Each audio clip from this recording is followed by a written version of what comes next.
je me rappelle aussi d'un joueur, alors lui, il était vraiment très, très superstitieux. Il adorait le 13. Et donc, il avait attendu le vendredi 13 pour se connecter aussi sur l'application et jouer donc à un de ses jeux favoris. Et il avait attendu qu'il soit 13h13 pour faire jouer. Et il avait gagné. Il y a des histoires qui n'arrivent qu'une seule fois dans une vie. Bienvenue dans Isabelle et ses millions d'heureux. Est-ce que vous avez déjà eu ce sentiment étrange, cette quasi-certitude au fond de vous que quelque chose allait se passer? Un rêve qui revient, une coïncidence qui fait froid dans le dos, un signe que tout le monde autour de vous aurait balayé d'un revers de main, mais vous l'avez suivi. Eh bien, dans cet épisode, Isabelle va nous raconter des histoires de gagnants qui ont tous vécu ce moment-là, chacun à leur façon. Le destin parfois, eh bien, je crois qu'il ne vous laisse pas le choix. C'est parti. On va commencer par une histoire qui me donne des frissons.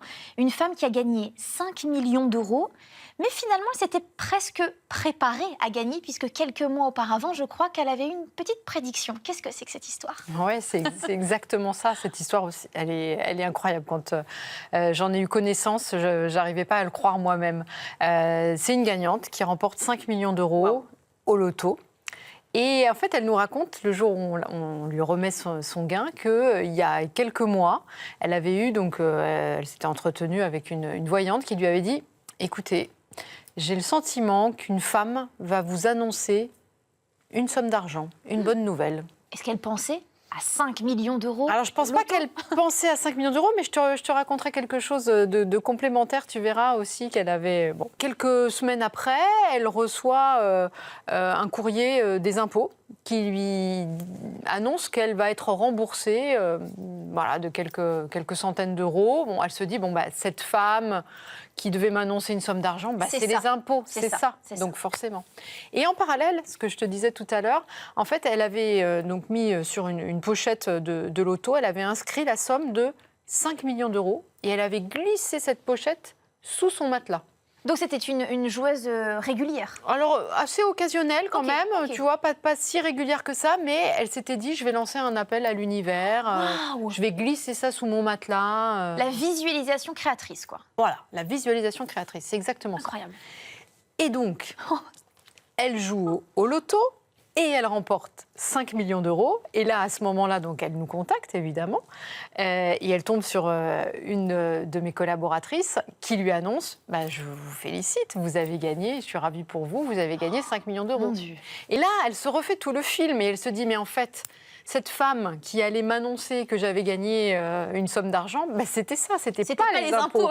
Et elle repense aussi à la pochette qu'elle avait glissée sous son matelas. Incroyable, cette histoire assez incroyable. C'est incroyable, cette pochette, effectivement. Tu sais combien de temps avant elle l'avait glissée? Ça faisait des années? Non, c'était assez récent. Ça faisait quelques mois. Waouh! On va tous glisser ce soir une pochette sous son matelas. Bon, chacun, voilà, on y croit, on n'y croit pas. Alors après, ces présages, ces superstitions n'influent pas sur le résultat. Évidemment, chaque tirage est le fruit du hasard. Tout le monde a les mêmes chances de gagner.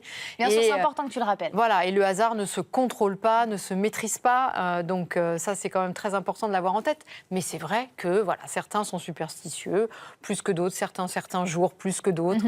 Bon, on a souvent des histoires comme ça. Justement, on va parler des jours tout à l'heure, notamment du vendredi 13. Mais avant ça, on change complètement d'ambiance. Là, on est en plein été, dans un jardin. Dans un transat, tranquillement. Et là, elle voit passer une colombe. Bon, voilà, certains, c'est signe d'espoir, d'espérance. Bon, ça l'interpelle déjà, parce que c'est pas fréquent. C'est pas fréquent. Et quelques minutes après, elle regarde, elle a des tongs, elle se souvient de ça, et elle voit à côté de sa chaussure un trèfle à 4 feuilles. Donc, ce n'est pas commun non plus. En quelques minutes, ça fait beaucoup. C'est pas si commun. Donc elle se dit, là, il y a quand même un truc. On m'envoie des signes. Elle y est sensible, en tout cas. Et donc, elle se dit, tiens, je vais charger l'application donc FDJ pour pouvoir jouer sur mon téléphone. Habituellement, c'est quelqu'un qui jouait de temps en temps, mais plutôt donc, dans les points de vente. Et là, elle se dit, allez, je vais charger l'application et puis je vais tenter ma chance. Certaines personnes qui nous écoutent ne sont pas au courant, mais oui, on peut jouer effectivement. On peut faire des grilles via une application. FDJ. Exactement. Donc, on peut aller jouer dans son point de vente, évidemment. Et on peut également charger l'application qui permet de jouer au loto, à l'euro-million, au jeu de grattage sur son téléphone. Les gens qui jouent sur Internet, ou sur l'application, lorsqu'ils gagnent, le lendemain matin, ils reçoivent un message en leur disant vous avez gagné une somme supérieure à 2 000 euros. Généralement, on ne donne pas la somme pour des raisons aussi de confidentialité. Connectez-vous sur votre application. Oh là là, ça doit être un petit stress là. Généralement, mais c'est surtout le bonheur. C'est-à-dire que quand les gens se connectent et voient sur leur compte, leur historique, la somme, souvent ils ont du mal à. C'est-à-dire que tu peux voir 2 millions, 3 millions, 4 millions d'euros. Exactement. Mon Dieu. Et même plus, oui, bien sûr. Mon Dieu. Bien sûr. Et donc, c'est ce qu'elle a fait. Elle a chargé donc cette application et elle a décidé de tenter sa chance. Et un mois après, elle remporte 1 million d'euros. Donc, incroyable. Donc là, c'est pareil. Je pense qu'elle s'est refait un petit peu le film. Et c'est des choses qui laissent un peu sans voix. C'est exactement ça. Ça me laisse sans voix. Ça me laisse complètement sans voix. On en parlait tout à l'heure, on ne peut pas ne pas parler du vendredi 13 parce que pour certains, c'est synonyme de malchance. Certains détestent le vendredi 13 et d'autres en profitent pour jouer et se disent que c'est peut-être le moment et peut-être que la chance va pouvoir leur sourire. Je pense que tu as pas mal d'histoires autour du vendredi 13, notamment une histoire qui commence par une étoile filante. Oui, alors le vendredi 13, tu as raison, à la Française des Jeux, c'est important. D'ailleurs, cette année, il y a 3 vendredis 13. C'est une année fastueuse de ce point de vue-là. Et c'est souvent des tirages particuliers, des tirages qu'on met en avant avec des sommes particulières. Exactement, il y a des tirages loto spécifiques qui mettent souvent 13 millions d'euros en jeu. Et puis c'est vrai qu'il y a des gens qui ne jouent que lors de ces occasions, que pour le vendredi 13. Souvent quand même, les joueurs et même les plus occasionnels aiment tenter leur chance ce jour-là. Et donc très justement, en effet, je me souviens d'un gagnant qui, la veille du vendredi 13, avait été sur sa terrasse avec son épouse et il voit passer une étoile filante. Et donc il se dit, demain c'est le vendredi 13, je vais tenter ma chance. Et donc c'est ce qu'il a fait. Et il a remporté une très jolie somme aussi grâce à son jeu le vendredi 13 et peut-être à cette étoile filante qu'il a vue la veille. Mais tu sais, je me rappelle aussi d'un joueur, alors lui, il était vraiment très, très superstitieux, il adorait le 13, et donc il avait attendu le vendredi 13 pour se connecter aussi sur l'application et jouer donc à un de ses jeux favoris, et il avait attendu qu'il soit 13h13 pour faire jouer, et il avait gagné. Donc ça, c'est assez incroyable. Et le 13 lui porte chance. Alors là, on peut le dire.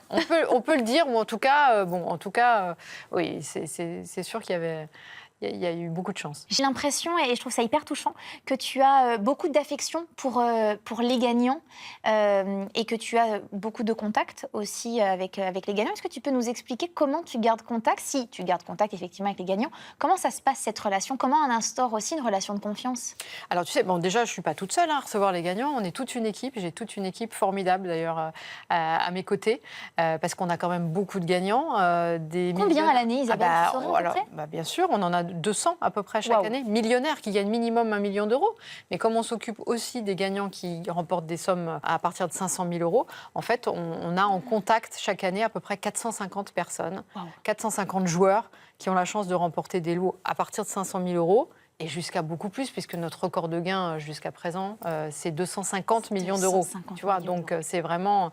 Mais c'est 450 histoires de gagnants, c'est 450 vies qui se confient à nous. Et donc, c'est vrai que c'est un moment très particulier quand tu remportes une somme comme ça pour certains, mais c'est un moment qu'on n'oublie jamais, qui reste gravé pour toujours. Et donc, lorsqu'on gagne et les gagnants donc, sont invités à partir d'1 million d'euros à la Française des Jeux et qu'on les reçoit. On passe beaucoup de temps donc, avec eux et on échange par téléphone avant. Il y a des confidences qui se font parce que la manière dont on choisit ces numéros, ça raconte des choses de ce qu'on est aussi. Et donc souvent, c'est des choses qui nous confient. Le moment où on gagne dans sa vie, ça arrive à des moments très différents pour chacun. Mais c'est toujours aussi un moment, une histoire de vie. Notre entourage, les projets qu'on a au moment où on gagne, l'état d'esprit dans lequel on se trouve. C'est très important pour nous de nouer ce contact très simple en fait, très, très sincère. Très humain. Très humain, d'être dans l'écoute, dans le partage, parce on se sent aussi très privilégié de pouvoir partager ce moment exceptionnel. Et on n'est pas blasé de ça. Certains gagnants, on les connaît un peu plus que d'autres, et donc on peut quelquefois recevoir des petits messages. Moi, je reçois quelquefois des messages de voyage de l'autre bout du monde, des petits WhatsApp en disant une petite pensée pour l'équipe.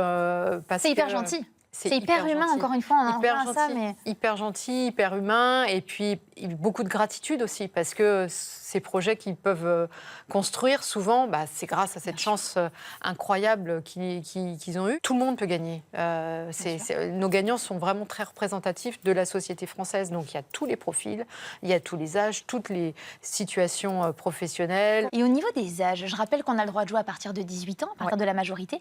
Quel est le gagnant le plus jeune que tu aies rencontré et le gagnant le plus âgé? Alors, le plus jeune, je pense qu'il avait 19 ans. Tu ne fais pas forcément la même chose Bien que sûr. quelqu'un qui a Pas les mêmes envies, pas les mêmes besoins. pas les mêmes envies. Tu n'as pas encore commencé forcément ta carrière professionnelle. Et la personne la plus âgée, je pense qu'elle avait un peu plus de 90 ans. Donc, là, c'est pareil, on n'aborde pas forcément les choses de la même manière. Donc, voilà, c'est toujours un peu différent, mais en effet, en fonction de l'âge auquel on gagne, on n'a pas les mêmes choses et on n'a pas les mêmes réactions forcément. C'est une nouvelle histoire qui s'écrit à chaque fois. C'est une nouvelle histoire qui s'écrit à chaque fois et on a la chance d'être les témoins de ces belles histoires. Et je t'assure que c'est un vrai privilège et une vraie chance. Prédiction, colombe, étoile filante, vendredi 13 et trèfle à 4 feuilles. Et ce qui m'a frappé, moi, dans toutes ces histoires, c'est la façon, finalement, dont chaque gagnant relie son parcours après coup. Comme si, un peu, les pièces du puzzle s'emboîtaient soudainement, comme si les signes avaient toujours été là, à attendre le bon moment, la bonne décision. Alors, est-ce que c'est de la superstition? Est-ce que c'est une coïncidence bien placée? Ou est-ce que certaines personnes ont simplement appris à être plus attentives aux signaux que la vie leur envoie? Je ne sais pas. Et honnêtement, après tout ce qu'Isabelle m'a raconté aujourd'hui, je peux vous dire que j'ai envie de regarder le ciel un petit peu plus souvent, moi. Merci beaucoup en tout cas Isabelle, et merci à vous tous de nous avoir suivis. On se retrouve très bientôt dans un nouvel épisode d'Isabelle et ses millions d'heureux.